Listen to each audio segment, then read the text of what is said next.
जिनको राजनीति में सेंटर की सरकारों ने कभी सीबीआई के द्वारा, कभी किसी हथकंडे के द्वारा दबाने की कोशिश की।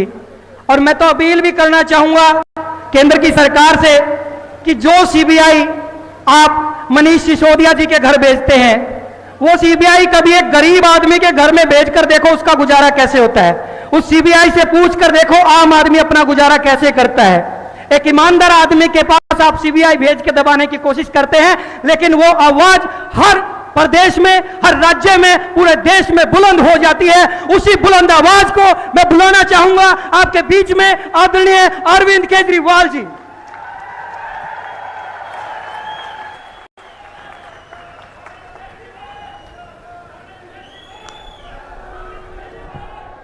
एक बार सारे जने मुट्ठी बंद करके, हाथ ऊपर करके और पूरे जोश से बोलेंगे, भारत माता की, भारत माता की, इनकलाब, इनकलाब, वंदे वंदे।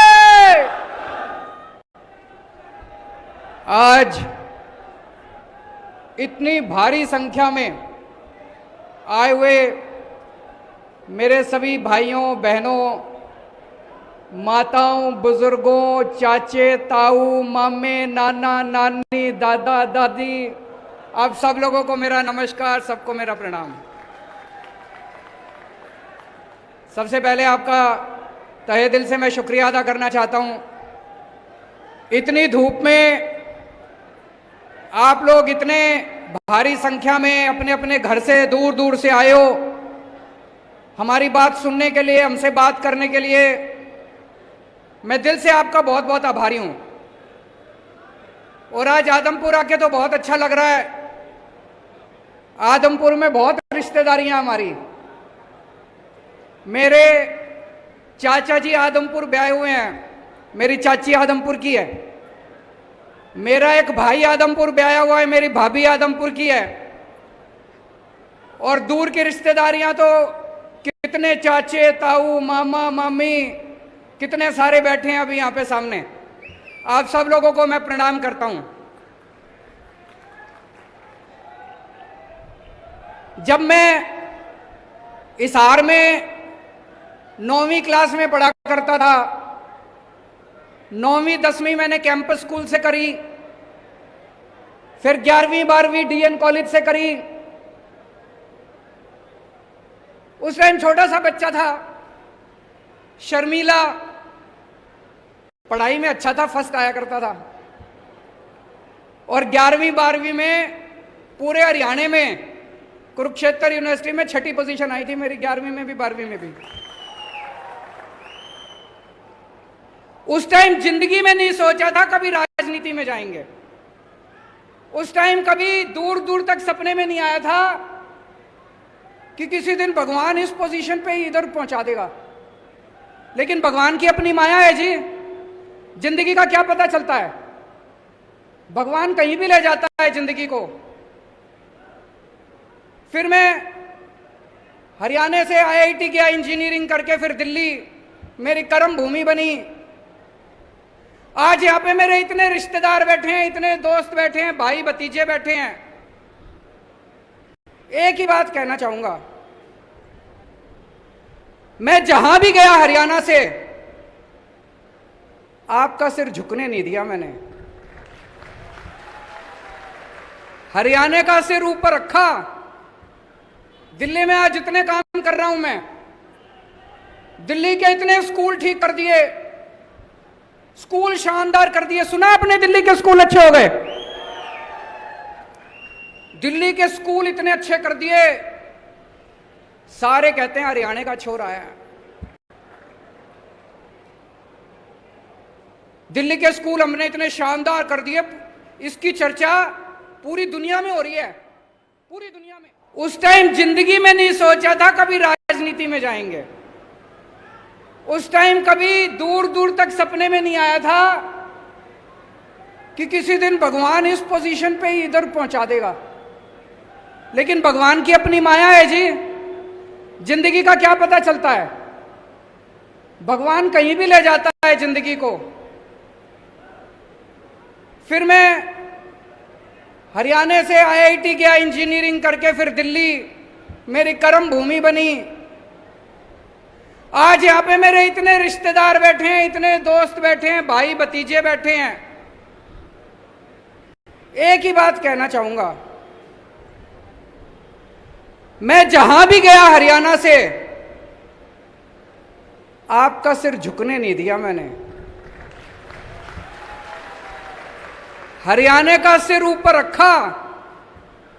दिल्ली में आज जितने काम कर रहा हूं मैं, दिल्ली के इतने स्कूल ठीक कर दिए, स्कूल शानदार कर दिए। सुना आपने दिल्ली के स्कूल अच्छे हो गए?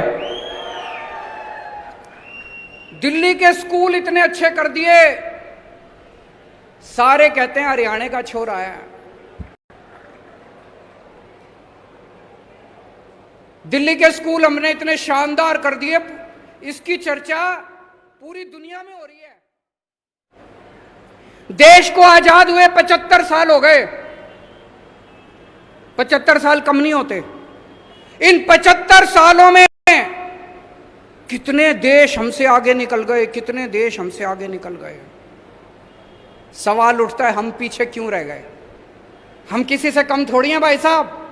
मैं हमेशा कहता हूं, ऊपर वाले ने जब इंसान बनाया पृथ्वी के ऊपर, सबसे इंटेलिजेंट लोग ऊपर वाले ने इंडिया में बनाए थे, भारत में बनाए थे सबसे इंटेलिजेंट लोग।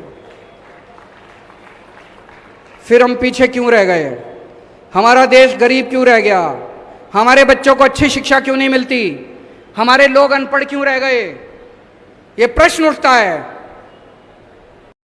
हमारे पास किस चीज की कमी है? भगवान ने, ऊपर वाले ने भारत को सब कुछ दिया है। नदियां दी है, पहाड़ दिए हैं, खनिज पदार्थ दिए हैं, फसलें दी हैं, जड़ी बूटियां दी हैं, समुद्र दिया है, सब कुछ दिया है। फिर हम पीछे क्यों रह गए? तो दोस्तों, ये 75 साल में इन नेताओं और इन पार्टियों ने गंदी राजनीति करी है। राजनीति के सिवा कुछ नहीं करा, अपने घर भरने के सिवा कुछ नहीं करा। एक ही उम्मीद है, उसी के लिए निकला हूं मैं। दिल्ली से पूरे देश में जाऊंगा। 130 करोड़ लोगों को इकट्ठा करना है इस देश के। जिस दिन 130 करोड़ लोग इकट्ठे हो गए, भारत को दुनिया का नंबर 1 देश बनने से कोई नहीं रोक सकता। हमें भारत को, इंडिया को नंबर 1 देश बनाना है कि नहीं बनाना है? भारत को दुनिया का नंबर 1 देश बनाना है कि नहीं बनाना है? हमें अपने बच्चों को अच्छी शिक्षा देनी पड़ेगी, बच्चों को रोजगार देना पड़ेगा, अच्छा इलाज करना पड़ेगा, स्कूल खोलने पड़ेंगे, अस्पताल खोलने पड़ेंगे। जब तक ये नहीं होगा, तब तक भारत दुनिया का नंबर 1 देश नहीं बन सकता। 75 साल पहले हम सारे इकट्ठे हुए थे, हमने अंग्रेजों को उठा के बाहर फेंक दिया। एक बार फिर सारे इकट्ठे हो जाओ, भारत को दुनिया का नंबर 1 देश बनाएंगे, मिलके बनाएंगे। सबको जोड़ने एक नंबर मैं जारी कर रहा हूं, नंबर नोट कर लेना। सब अपने अपने फोन निकाल लो, उस फोन से मिस कॉल मारना। मिस कॉल मारोगे तो आप हमारे साथ व्हाट्सएप पे जुड़ जाओगे। 951000 1000 951000 1000। जो जो लोग, और इसमें कोई पार्टीबाजी नहीं है, आप बीजेपी के हो तो भी जुड़ो, कांग्रेस के हो तो भी जुड़ो। जो जो लोग इस देश को दुनिया का नंबर 1 देश बनाना चाहते हैं, सारे लोग इस मिशन के साथ जुड़ो। सबको जोड़ने के लिए निकला हूं मैं। मेरी जिंदगी का अब एक ही मकसद है कि भारत को किसी भी हालत में दुनिया का नंबर 1 देश बनाना है। हम सारे मिलके बनाएंगे, अकेले किसी के बस की बात नहीं है। पूरा देश इकट्ठा करेंगे, पूरा देश एकजुट होगा। सब लोग इस नंबर पे मिस कॉल मारना और अपने ज्यादा से ज्यादा दोस्तों को इस नंबर पे मिस कॉल मारने के लिए बोलना। मैं अब नारा लगाऊंगा, मेक इंडिया। आप बोलेंगे number 1, make India, make India, make India. Bharat माता की, भारत माता की।